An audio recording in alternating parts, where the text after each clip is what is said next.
Hello there. Today we'll talk a little bit on chemistry. You see these two words, inorganic, organic? Well, let's see how they are related to biology. The atoms of hydrogen and oxygen that we have recently learned about make up water. This is an example of an inorganic molecule. Now, when does it become an organic molecule? That is when carbon enters the molecular structure. This is BioWorld, and I'm going to take you into the world of organic molecules in biology. Follow me. Firstly, I'll start with carbohydrates. Carbohydrates are also known as saccharides. Saccharides mean sugar.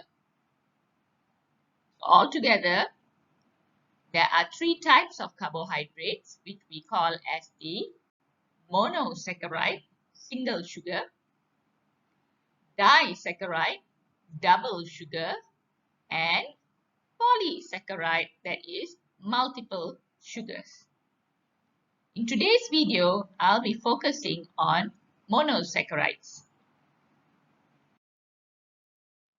The chemical formula of a monosaccharide can be derived from the name carbohydrate. Carbo stands for carbon. Hydrate refers to water. So the chemical formula of a monosaccharide is CH2ON. So we are going to learn about three different values of N. But before that, let's look at the syllabus. Wow, the carbohydrate syllabus is huge. But in today's video, I shall limit to B and part of C. I'll introduce to you how to classify monosaccharides according to the number of carbon atoms and also based on the functional group. Added to that, I will guide you on how to illustrate or draw molecular structure of monosaccharide. We can classify monosaccharides based on the number of carbon, that is the value of N, where in biology we see the most popular molecules have a carbon number of 6, 5, and 3. So monosaccharides with 6 carbons are called hexose, 5 carbons are called pentose, and 3 carbons are called triose. Now, when we want to write the molecular formula of these monosaccharides, we just have to replace N with 6. So, a hexose molecule will be C6H12O6. You should be familiar with this formula since this is the formula used for glucose in respiration and photosynthesis. But you see, glucose is not the only monosaccharide. Pentose and triose are also monosaccharides with the chemical formula of C5H10O5 for pentose and C3H6O3 for triose. The second way to classify monosaccharides is based on functional group. Functional groups are groups in the molecule that will enable the molecule to be biochemically reactive. Monosaccharides have two functional groups, either aldehyde or ketone. Now earlier I've introduced to you that monosaccharides can be 3 carbon long, 5 carbon long, or even 6 carbon long. But to introduce the aldehyde and ketone functional group, I shall only use carbon 1 and carbon 2. Now, carbon molecules are able to make 4 covalent bonds. But in an aldehyde molecule, we see carbon 1 will have a double bond and 2 single bonds to make it 4 covalent bonds. Carbon 2 will have 4 covalent bonds. So in a monosaccharide, the oxygen atom will attach to the double bond in carbon 1, whereas hydroxyl OH will attach to carbon 2, 3, 4, 5, and 6. The other single bonds will be attached to hydrogen. Now, I'm not going to describe the rest of the molecular arrangement in carbon because the aldehyde group that we are talking about is at carbon 1. So, monosaccharides that have this arrangement with the aldehyde functional group are called aldose. Let's have a look at ketone. In the case of ketone, we find that the double bond is at carbon 2. So carbon 2 now has a double bond and 2 single bonds to make 4 covalent bonds. Carbon 1 has got 4 covalent bonds. So now the oxygen atom will bind to the double bond at carbon 2. The hydroxyl will bond with carbon 1. And the other single bonds will be attached to hydrogen. So you see, ketone is when the oxygen double bonds at carbon 2. So monosaccharides that show this arrangement are called ketose. Now you know how monosaccharides are classified. Next, let's see how to draw monosaccharide molecules based on the information given. For example, if the molecule is a triose, we must know its formula is C3H6O3. So if we are going to draw, we start off by drawing 3 carbons. Next, we have to know whether the molecule is an aldose or a ketose. Let's say it's an aldose. Then you must remember, for an aldose, carbon 1 will have the double bond. And at the end of the double bond, there will be an oxygen atom.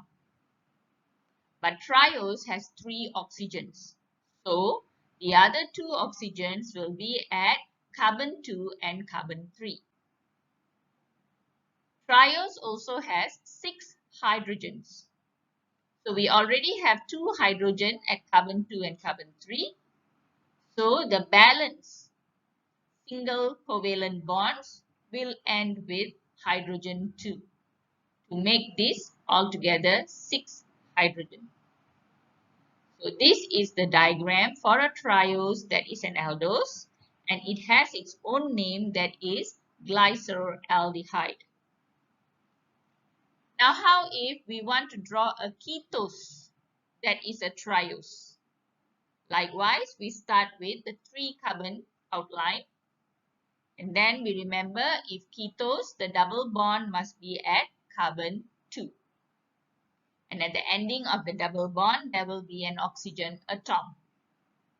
But since there are 3 oxygens, therefore carbon 1 and carbon 3 will also have oxygen. But the oxygen will be attached to hydrogen. But we must have 6 hydrogen. At the moment, we only have 2. So the balance of the covalent bonds will end with hydrogen. So you can see this is a diagram for a triose that is a ketose, and it too has its own name, that is di, that means 2, hydroxy, OH is hydroxy, acetone because it is a ketone. So this is dihydroxyacetone and glyceraldehyde, which are both very important intermediates in the process of photosynthesis as well as respiration. Let's move on next to pentose monosaccharide. Okay, this time you can of course practice on your own on how to illustrate a pentose that is either an aldose or a ketose. By here, I move straight on to identifying what this molecule is.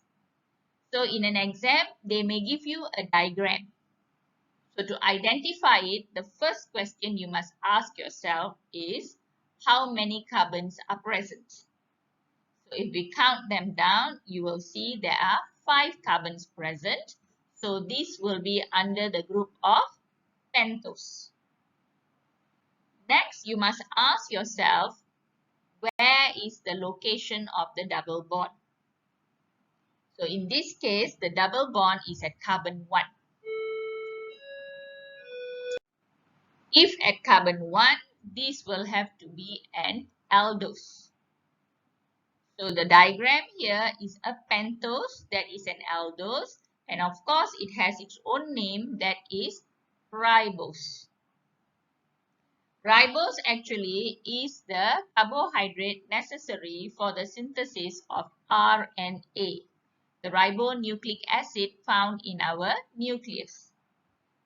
Maybe RNA is not so familiar to you, but I'm sure DNA is, deoxyribonucleic acid. DNA's sugar is very similar to this. Only difference is that at carbon 2, instead of having a hydroxyl, it only has a hydrogen. That's why it's called deoxy. D means remove, oxy is oxygen. So the O is removed. Next, we look at another example of a pentose. Same questions we ask ourselves. How many carbons? When 5, we call it a pentose. Where is the double bond?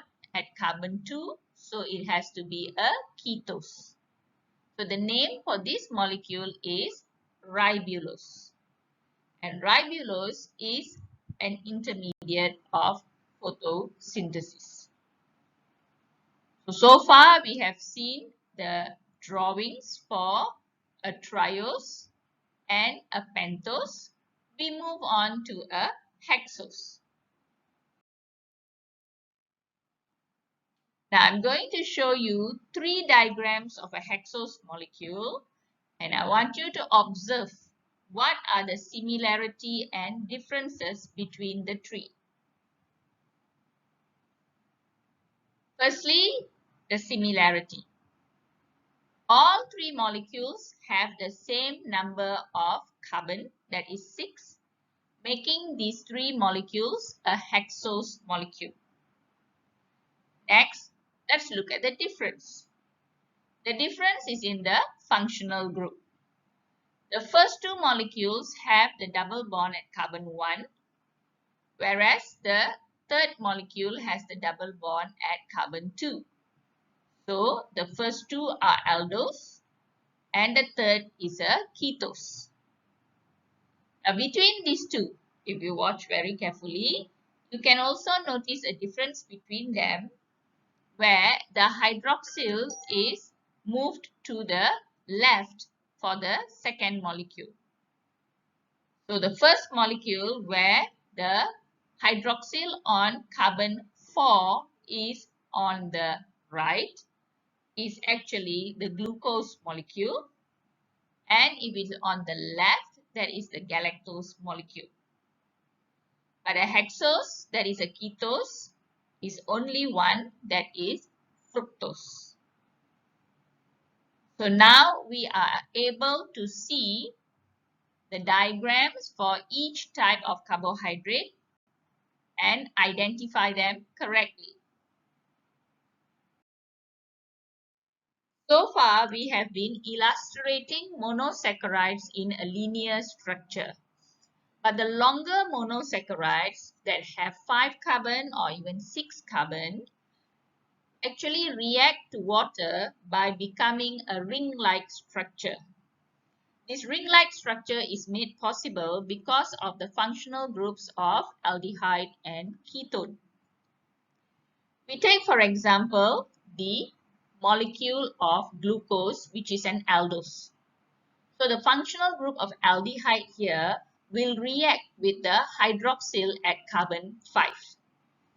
So Carbon 1 and carbon 5 will curve so that they can meet each other, and there will be an exchange of electrons between the double bond of carbon 1 with the oxygen of carbon 5. So in the end, we get a complete hexagon structure. Some rules about drawing this ring structure of glucose is, firstly, we must number the carbons. So we will choose carbon 1 on the right of the oxygen atom, and then we follow the clockwise manner, that is carbon 1, carbon 2, carbon 3, carbon 4, carbon 5, and then carbon 6 goes up.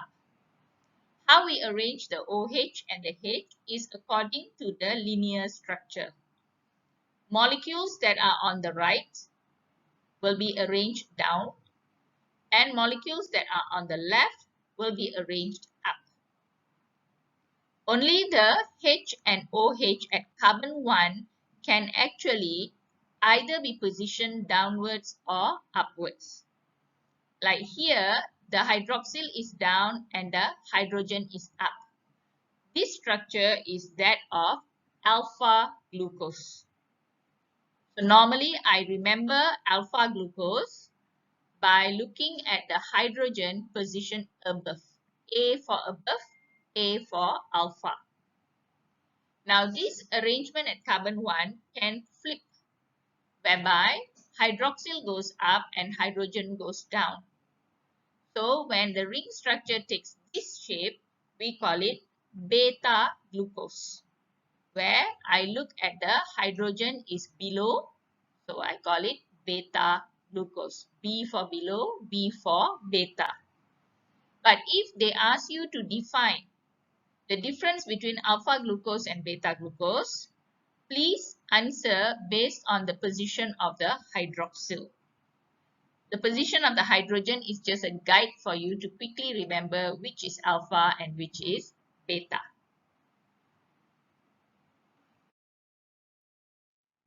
Now, since a hexose molecule, just now the glucose, formed a hexagon, can we make a general conclusion that all hexose are hexagons?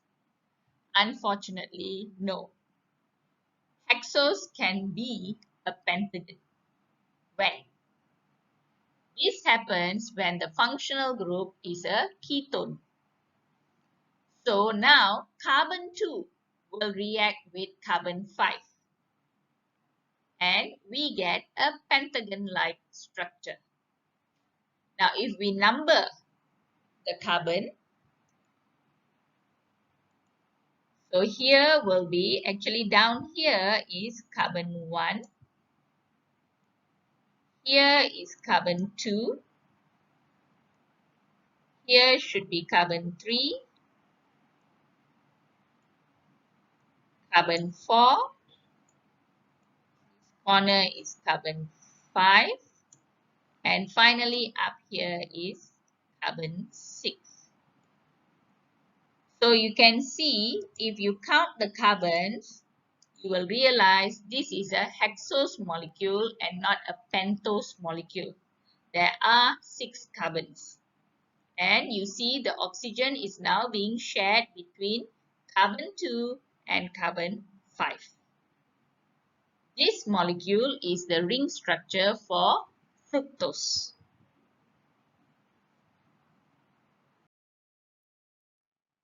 Now, if this is the structure of fructose, then what are these two pentagon structures about?